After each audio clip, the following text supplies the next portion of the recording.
Hi everyone, I'm Francis Gorman. This is episode 2 on the Entropy Podcast, and I'm joined by Jimmy White, CTO and President of Calypso AI. Jimmy, how are you going?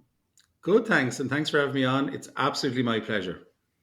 That's great to news, Jimmy. And you've been a busy man, a lot going on in the AI space, as we all know.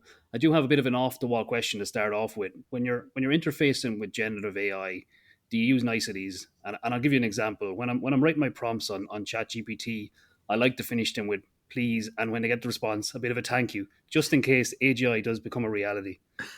Well, so it's funny. I used to always do that at the start, and I'd say please and things like that.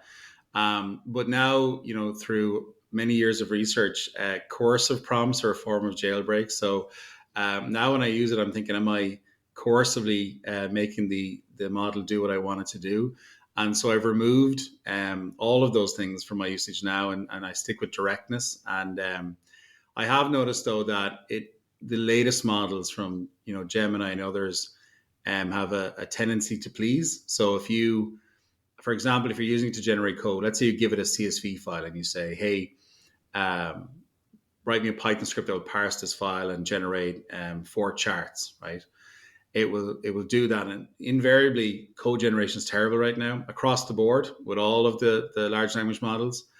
And it will give you code that does that, but it'll be terrible. And so you'll say, hey, this is bad. It creates a pie chart with one element. So it's just a flat circle. Use a different data type for that or whatever, a different chart type. And it will say, sorry, you're right. Every time it will say, sorry, you're correct. It'll always kind of bow down. And so I think we've gone too far one direction. We needed to be a little bit more argumentative and challenging. Something like, well, why would you want that chart type? Why not do this? This is the way, or maybe the data won't always be one element. Maybe it'll be more elements in the future. Are you certain this will only be one element? And things like that. So I feel like the more used to get it, the more direct you get. And then when you get direct, you want it to be so not so apologetic in its responses to you. Okay, so if Terminator does become real life, I'm living. Yeah, you're in Yeah, trouble. don't say thank you if the Terminator comes after you. You talked about jailbreaking there, Jimmy. I read recently that you've done some work around DeepSeek. Anything you can share in that space? Yeah, we've done a lot of work on it. So one of the worst parts of working in the AI space is the hype, and I mean hype not generated by people working in the AI space. Usually, people working outside of the AI space. So we've seen with DeepSeek a very visceral reaction to some good and some bad. There's good and bad in everything. So I guess the one thing I would say before we get into the hype on DeepSeek, we should really put on our infosec hat and diagnose it in the careful way all new software should be treated. And so, first of all, we should separate two concerns. One is traditional infosec. So, if you think about the app that is hosting DeepSeek, on mobile platforms and on web platforms, that has lots of security concerns, right? So, data going back to China, using your data for training, all those type of things are all to do with the app, nothing to do with the model itself, right? So, for example, if you take then the AI side of the house and you say, okay, as a model, how does it behave? We had some hype come in there where there was a report stated it was vulnerable to 100% of attacks, which is absolutely not the case. That report used HarmBench as the test for DeepSeek, but it used 50 prompts. And I always go back to the company Whiskas, the cat food company. Their favorite tagline is 9 out of 10 cats prefer it. So I always wonder to myself, how many groups of 10 cats did they get before they found 9 that preferred Whiskas? Hopefully for them, it wasn't too many groups of 10, but that's what happened here. When you take a sample set of data, you run the very large risk of, if it's accidental, having a very skewed incorrect report. And so I ran the 400 HarmBench prompts, that's the full data set, including training and test data, against the DeepSeek model. And again, it's important not to use the distilled version against, a Llama distilled, because it's more secure. So distilled DeepSeek Distill Llama is actually more secure than DeepSeek R1 regular. But R1 regular is what we ran it against. And out of that, we had a refusal rate of 27%. So 27 times out of 100, DeepSeek will refuse to answer your question because it was a bad question. It was, whatever the reason was, it was inappropriate in some way, shape, or form. And so that's very different than 0%. So there's a lot of hype that, the most detrimental statements will be published, and then the rational, realistic statements will not be. So if you take DeepSeek as a model, it actually performs quite well in terms of against jailbreak attacks and all prompt injection attacks, all different types of attacks, compared to the top world class models like Llama, Gemini, Open AI's model family, etc. But of course, it has a lot of problems as well, like all models do, and so it will answer questions about China in quite interesting ways that may not be 100% factually correct. It will also answer questions about the US maybe in a very overzealous way, which again may be not 100% accurate or correct. So the content is definitely one question in the parameter storage of the model, the data within the model. So it's obviously been tuned with some biased data on purpose. And that is the biggest flaw I would have with R1. However, the big other side of that is they shared how they train with the world, and they open source all of that, not the data, but the methodology.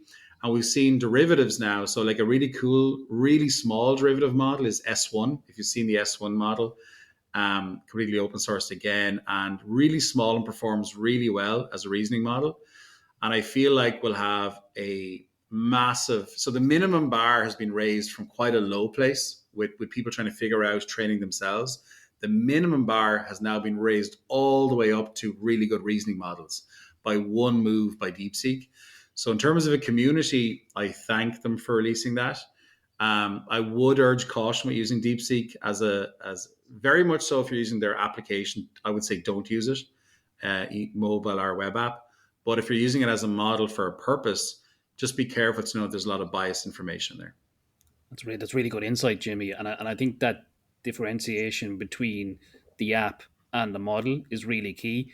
I was looking at the App Store charts the other day, and it is definitely one of the highest downloaded applications in the country at the moment. So enterprises might need to throw an eye to that one, very much like the TikTok scenario a few years ago, to see do you need to get your mobile application management policies updated to see how many of your corporate devices have a DeepSeek application sitting on them or otherwise. But yeah, it's definitely interesting times with all of this different nesting of application into models, into cloud, into downstream devices. It's becoming really complex. Yeah. I mean, I always go to the pressure situation. So in a normal, no pressure situation, most employees toe the line and follow the best practices and the guidelines of your company. But think about the under pressure software engineer, and they're after getting a couple of bad code reviews, their user stories they're working on are delayed because they're under pressure to get those finished. If you're not giving them, from a company perspective, some sort of generative AI model to use, the temptation is now created to use one to get the job done, to expedite the problems you have in your code, to fix them. And if you've got DeepSeek saying, hey, use R1 for free, you don't have to use it on your laptop, down on your phone, that's now where you start having potentially some of your company's source code being put in and exfilled to China with very, very little effort on the Chinese folks' side. So I always think of those pressure situations and temptations created in pressure situations. So that's where companies may have a blind spot. And I've no shares in any of the companies that are creating generative AI software development use cases. But if you don't think about that from a company perspective, know that it will probably happen in a pressure situation where that temptation is created and someone will start using software you don't want them to use. And speaking of pressure, if we look at the geopolitical landscape at the moment, 500 billion announcement in the US in terms of inward investment into AI. we've got 200 billion announced in the last couple of weeks on the European side. We had the AI safety accord in Paris. The US and the UK didn't sign up to the kind of mandate there. So there's that pressure to be cutting edge, to maybe forgo security and ethics to get an outcome. Are we heading into a space? We see the EU AI Act has landed. Europe is regulating. Looks like the US is deregulating. Are the tables starting to shift a little bit? Are we in kind of this funny knife edge situation where the first to the chalice gets the prize? Where's your head at in that space? So unfortunately, I think it's all hype again. So if you think about what the US is doing, deregulating, there was no regulation to begin with. If there's no regulation, there's no deregulation required. So there was an executive order from President Biden, and again, executive order doesn't really carry any weight outside of the running of government. And to my knowledge, there's very few models being created by government. They're all created by private industry in the US. So the US have had the lead for quite a while. None of those companies have been impacted in any way up to now in terms of proceeding with innovation, creation, knowledge growth. The same is true on the European side. There's been the EU AI Act only came into force recently, and as you're aware, the Irish side submitted a bunch of questions to ask for clarity on the EU AI Act, and the answers were very lukewarm. There was no real teeth exposed with the EU AI Act. So I think on both sides, on the EU, there was initially a saber rattle of we're going to be the safe economic area to run AI systems. And I think there's maybe a false thought that the EU would foster a lot of people embracing AI with open arms because it's a safe place, or a quote unquote safe place to operate. But now they're trying to go back the other direction because they've been painted as stifling innovation. So now they're rushing to say no. It's we're signing up to safety, but we're funding with zealous a huge amount of research and innovation. And then on the US side, we've got a pretend saber rattling of regulation in the Biden presidency, and now a pretend de-stifling of de-stifling of regulation on the Trump side. Really, we're at a stage now. I always say if AI is a year in time, we're on January 5th right now. It's very, very early stages. The most interesting thing that would cause, for me, the need for regulation is MCP, Model Context Protocol. And that's giving agentic AI systems access to tools, both virtual and physical. That's the first place I think regulation will be required. But we've seen that that's not the case already. So, my wife drives a Tesla, and it will use AI to steer and course correct and brake, etc. But living in Ireland during the winter, if the sun is low in the sky and it shines into the sensor, it'll just turn off AI completely, and you're left to your own devices. And so that is self-regulation from Tesla to be an attempt to be careful and not cause harm. But the mechanism for that is direct handover to the driver.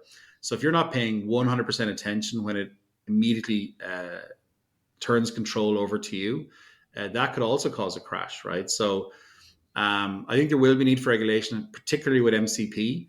But I think it will, like all regulation that's ever been successful, come after the fact. And we're going to have to break a few eggs when we're making this omelet. And so I think this course correction on theory of removing regulation or more accurately, not creating regulation or over-regulating, because it doesn't really exist already.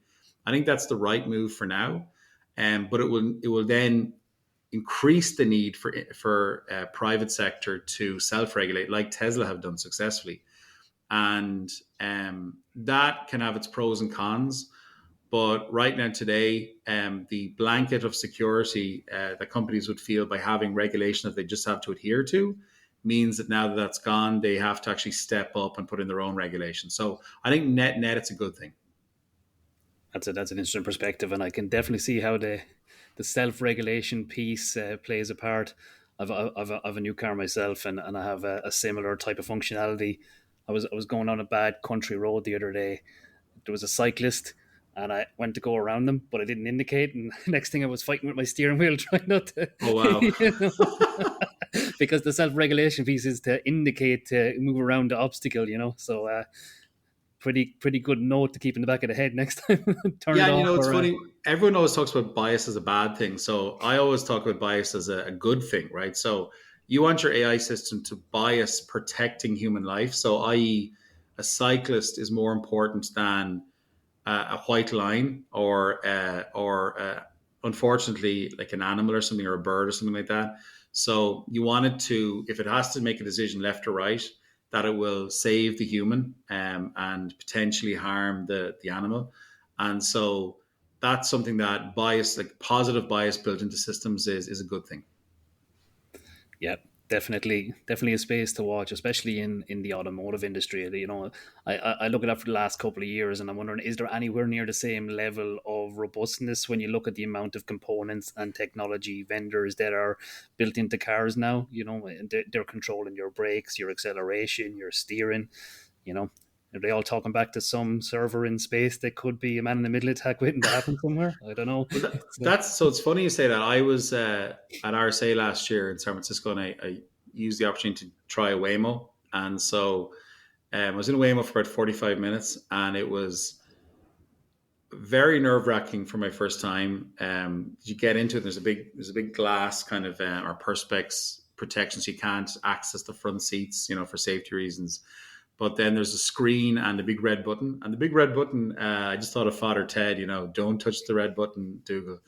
And so we're driving around and it's super slow and careful, like it's overly careful. So it takes you much longer to get places because obviously it's trying to interact with humans driving, which a lot of the time will be irrational or do crazy things.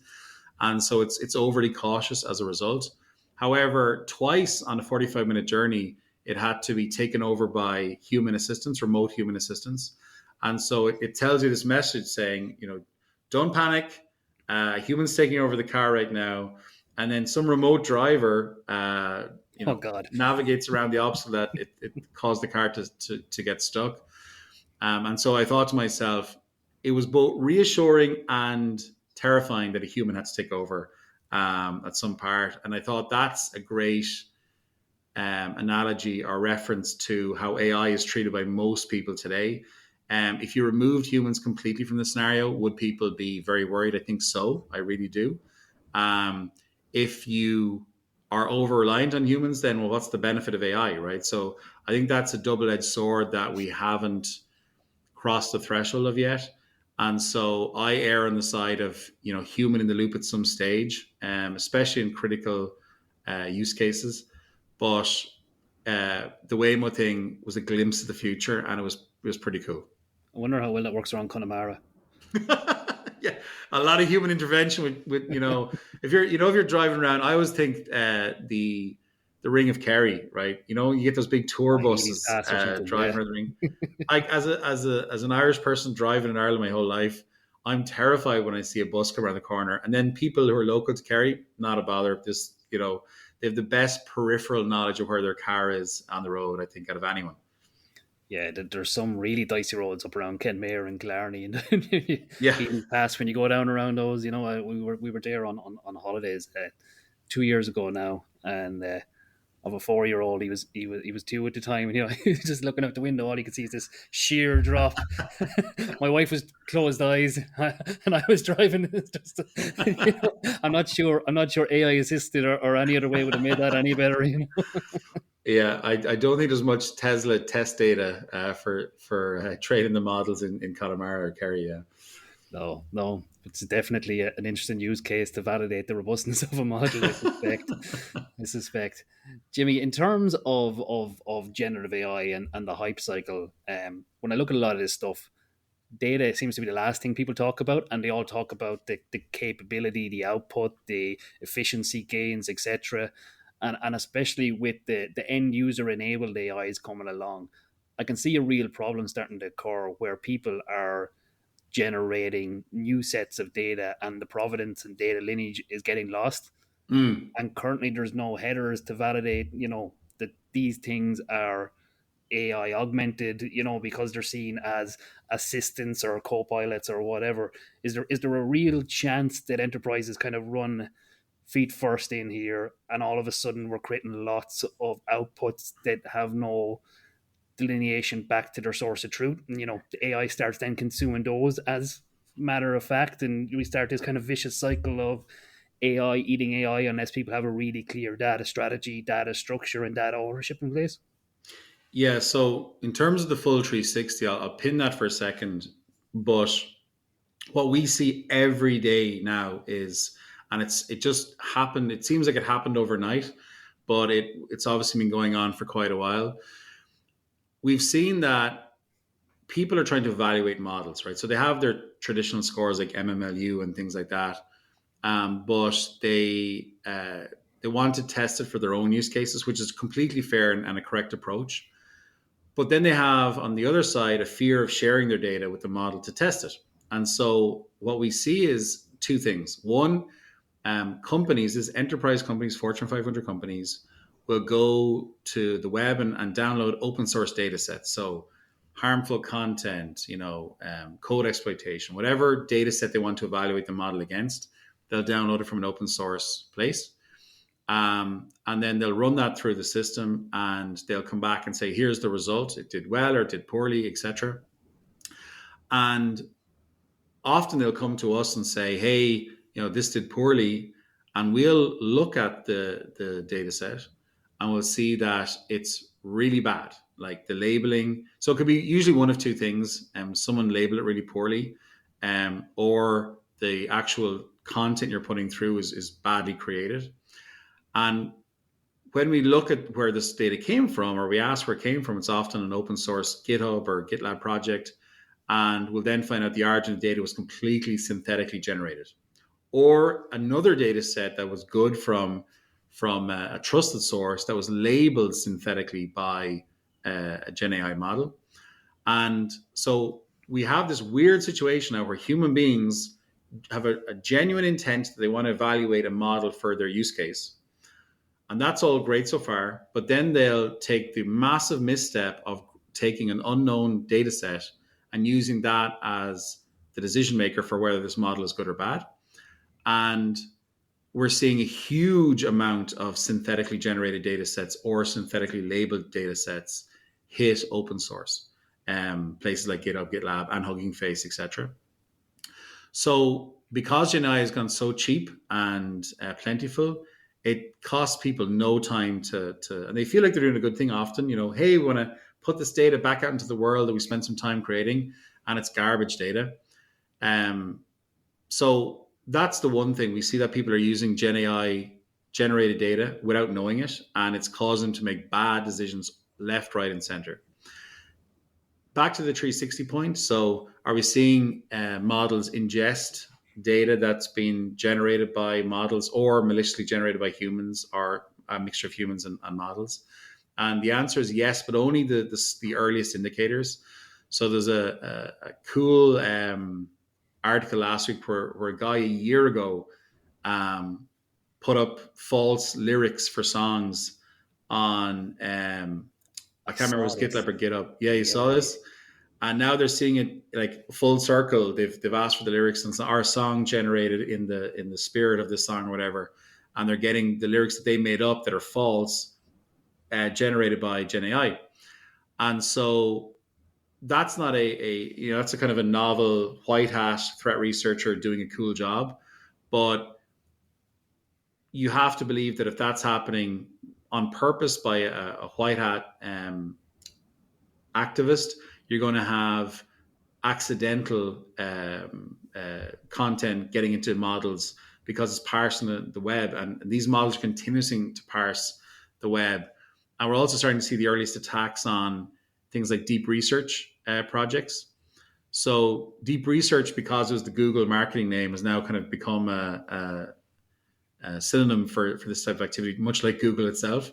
But effectively, it's just an agent. So it's a web crawler as a tool. It'll do a bunch of Google searches, and who knows more about Google searching than Google. And so they'll do a great job at searching the right content. And then they'll hand all the content over to a model, and it will analyze it, and then it will give you back the answer to your question. And so, because you're using live internet data, there is a higher propensity, because of agentic, to have new incorrect data be part of your analysis that you now read. And the ability to create that new false data is massively simplified, because you can use Gen AI to create, reams of what looks good, it passes the sniff test, but is actually factually inaccurate. And so I think we've seen the earliest signs of it, but that's going to become that dog chasing the tail and catching it's going to become a problem very, very quickly, with the advent of agentic, the advent of cheap Gen AI, and the advent of models continuing to just soak up information without being cleansed. Yeah, it's fascinating. It's fascinating. I can see this becoming a real problem in kind of small medium enterprises where the procedure document gets an AI output makeover, and then that becomes the new one, but nobody actually validated it or whatever, and it starts causing all sorts of departmental issues or whatever. But I think it's going to be a real headache for data professionals as well as security professionals to manage data lineage and data provenance, because without garbage in, garbage out, it's the I was talking to someone in the aviation industry, and Mm. they were speaking about they did one of these early kind of pilots, and because the documentation set was in different levels of draft, it might say, where is the escape door? And on a Boeing 737, the escape door is 3 rows from the front or 4 rows from the back. And depending on what document it hit on first, there are no doors. So it Yeah. was like it was it was kind of it was a simplistic, early days. As this was about 2 years ago, a year and a half ago. It was kind of the early days of it, but the simplicity of having the right procure documentation set to train on and to reference, and in environments where documents are fluid and need to be kept up to date, your version control and all of that stuff is going to become really key. And how do you cleanse the system from what already knows if that's no longer matter of fact? We saw another aviation example of the customer and the terms and conditions being ironclad, etc., to give a payout that had to stand up in court and all. So like there's definitely nuances and interesting ways of jailbreaking these models, or leveraging them to get what you want out of them. And I suppose in that side of the house, Calypso have been innovators in the AI security space for a number of years now, far before the hype cycles came.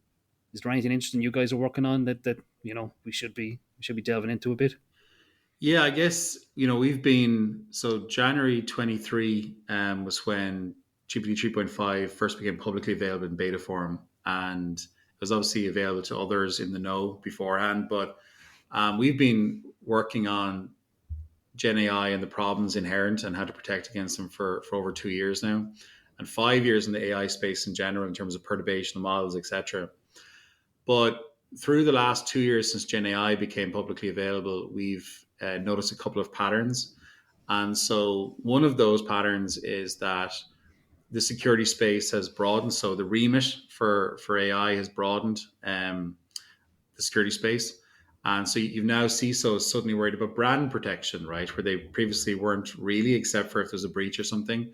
Now they're worried about models saying bad things about the company, or breaching, saying things that are potentially incorrect on the company's behalf, or divulging company secrets and the traditional DLP, etc. But also, now that Gen AI is being hooked up with agent platforms and with Model Context Protocol (MCP), the ability to actually execute and do things, either read only or read write, it now has the ability to be a terminal to internal operations in a company if exposed incorrectly. And so basically, we're seeing the threat count just spiral.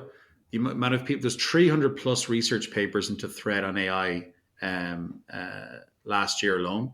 And we expect that number to more than double this year. it's a good way of getting funding if you're a PhD. I'm going to research this area of AI threat, and people are like, oh, cool, I'm interested in that. And so, because we're seeing the research go in, and we're seeing like tools like Glaze and Nightshade from the University of Chicago, which are built to help content creators protect their own IP.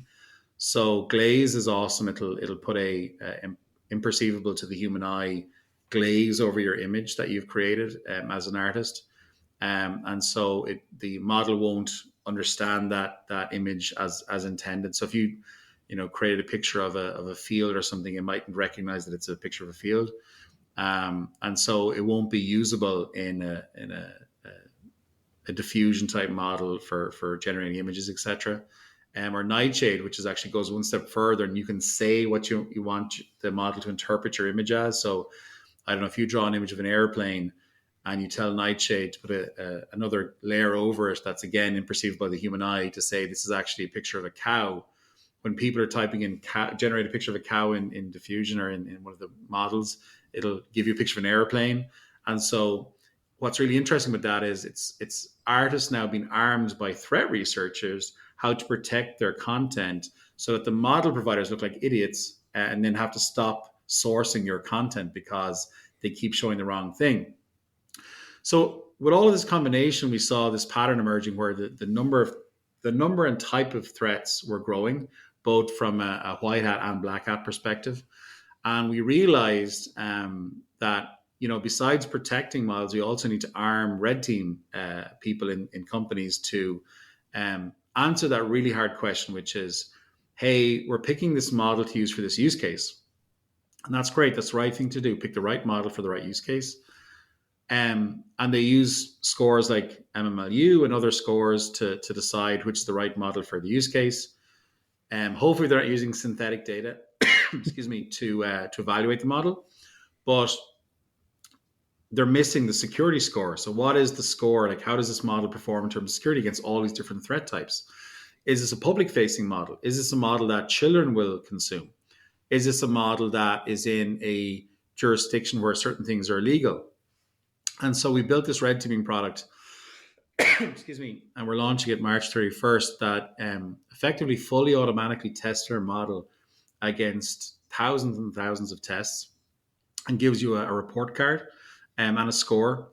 But it'll also allow you to supply custom intent. And we use a thing called agentic warfare, where we use armies of agents to circumvent controls on your model to steal information. So if you want to, I don't know, steal Francis's social security number, we'll ask the model to do that. And if that information is available, our agentic warfare will find it. So that's the coolest thing we've been working on for the last while. And I'm excited for that to be out there. So don't fall out with Jimmy is what I just heard there. So Jimmy, look, that's been fantastic. I know we're going to run short on time fairly soon, but any predictions for 2025 in this space? What are we going to see?